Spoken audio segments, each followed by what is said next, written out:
Hey guys, welcome to Boxing Squad for boxing news and views from around the internet. Dillian White is making it clear he won't be played for a fall. He's not going to take cents on the dollar for a fight with Anthony Joshua.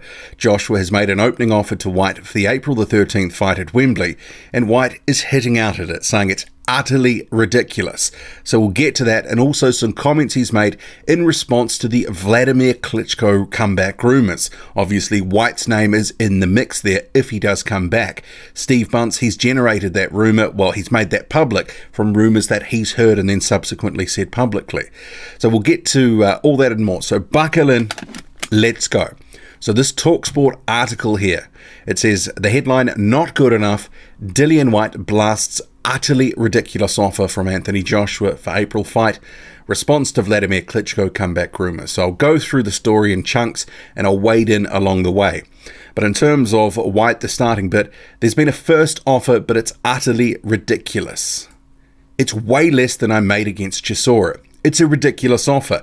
They're not serious about the fight. I don't think they want the fight. I think they've just made an offer to cover ground. It's just silly. I'm a pay-per-view fighter now in the UK, which I've built by myself against all the odds. It's not like I'm a journeyman. I've had 9 fights since I fought him and won them all in spectacular fashion. Okay, so I'll jump in here. That last part, he's certainly gilding the lily there. He hasn't won them all in spectacular fashion. Does anyone remember that Robert Helenius fight back end of 2017? That was absolutely dreadful to watch. That wasn't spectacular. It was anything but. But you can't take it away from Dillian White. He has had 9 fights since. He's won them all. Some of them have been in spectacular fashion. There was a close and competitive fight with Joseph Parker. First guy to knock Joseph Parker down. Dropped him twice. One was an accidental head clash. Anthony Joshua couldn't drop Joseph Parker in their fight. He knocked Lucas Browne, the previous unbeaten Lucas Browne, out in spectacular fashion. That was spectacular. And most recently, Dereck Chisora. But to say they were all in spectacular fashion, well, he's over-egging the situation. But he's right. He has, against the odds, become a pay-per-view fighter in the UK. He's got 2 relatively successful pay-per-view events under his belt. From what his promoter Eddie Hearn has been saying, that he's very happy with the numbers that the Parker fight did, somewhere over 400,000 buys, and the Chisora fight. No idea what that's done, but I'm sure there would have been something that would have come out if it had have done less than they expected. What is fair for an offer? I mean, we don't really know what he got against Chisora. Remember, Chisora offered £5 million and White said, yeah, I'll take that. But it never came to anything. So ultimately, they had to negotiate to some sort of split. White got the lion's share. He actually said he got more than if David Haye wasn't on the scene, which is interesting in itself. But perhaps there was more interest with Haye on the scene and getting people believing that Chisora could win that fight. He put up a good effort, but White KO'd him, sparked him out in the 11th round. That was a pretty decent fight. I think we can safely assume it would, somewhere 2, 3, 4, 5 million pounds maximum. It wouldn't have been any more than that, you wouldn't have thought. But if it was, say, between 2 and 5 million pounds, he's basically saying whatever he got, Anthony Joshua is offering less. And we know Joseph Parker, from what has been reported, somewhere around the 7 to 8 million pound range. He got a 33% cut of the pie for that unification fight back in March 2018. And Dillian White, he'll be looking at some of what's been going on and hearing some of the offers that Deontay Wilder got. Remember, there was a $12 million offer, a $15 million flat fee, and then there's been these other percentage offers. More recently, we don't know what they are, but there has been upside included. You can probably guarantee in this situation, given some of what White is saying, he's been offered a flat fee of some sort, and it's pretty low. And that's why he's couching it as, 1, utterly ridiculous, but 2, a first offer, and he doesn't think they're serious about the fight. I think they are serious about the fight, but I think they're also gambling on the fact that Dillian White will want a title shot, that he thinks he can actually beat Anthony Joshua. So if they start low, they might be able to come up a bit, but they'll still probably get a deal that they'll be ultimately happy with. Whereas White, it's an opportunity for him. But if he does play hardball to an extent that, they just can't live with the deal, if he wants a percentage split that they just can't give him or a flat fee above what they're willing to pay, well, they could move on. And some of the leverage that's been in the background is, pull stumps, ditch Wembley and fight Jarrell Miller in the United States, potentially not on April the 13th, but sometime later in the year, maybe May, June, July, something like that. So that's a point of leverage that Dillian White has, because at the moment, from what it sounds like, he's effectively negotiating against no one else. Really, I mean, he's the only one in the conversation at the moment, seriously, for April the 13th. I mean, there is some other fights that are out there potentially. You've got Kubrat Pulev, he's the IBF mandatory, Alexander Usyk at the outside, but I think Usyk, you know, that would be jumping straight into the lion's den, and he said he effectively wants to have a couple of, you know, he wants to warm into the division, have a couple of fights first.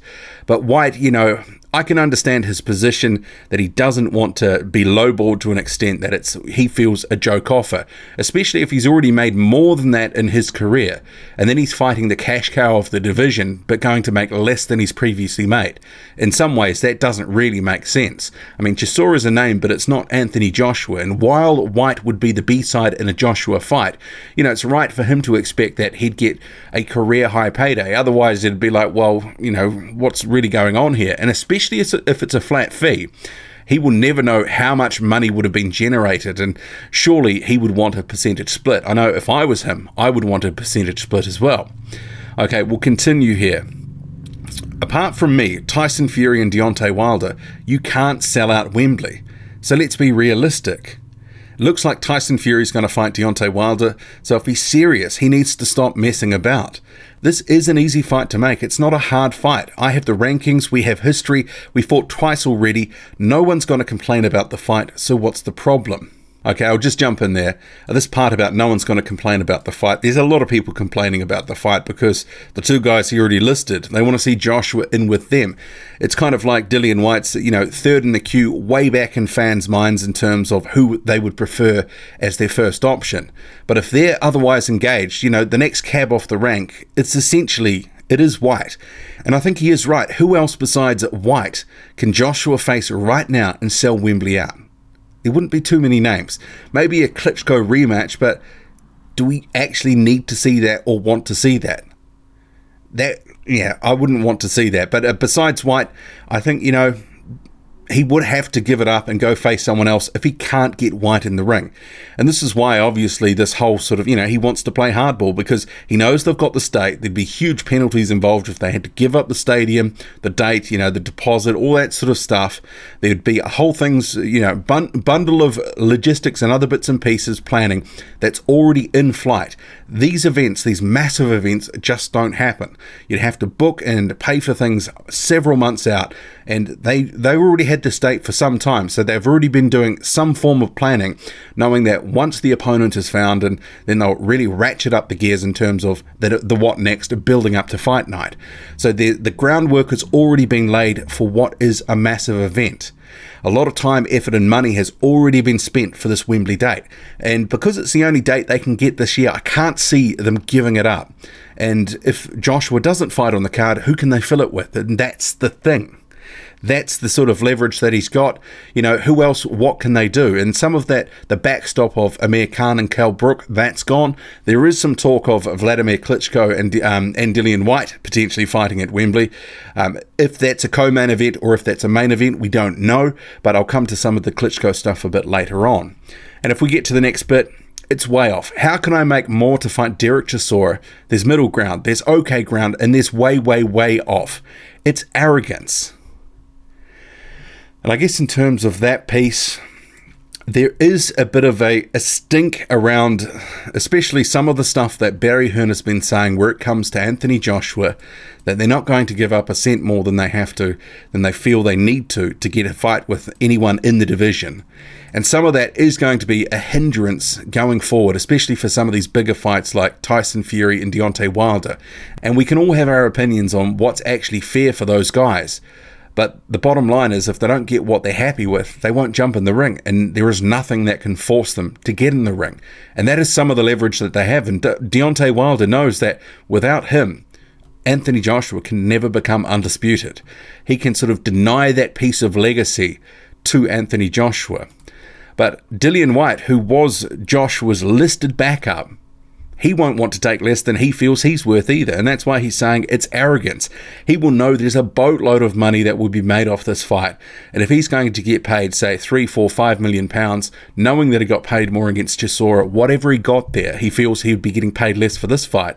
The incentive isn't really there for what should be the biggest payday of his career. What he will feel, many of us will feel, should be the biggest payday of his career, given the significance of the event, fighting the unified champion who's a cash cow.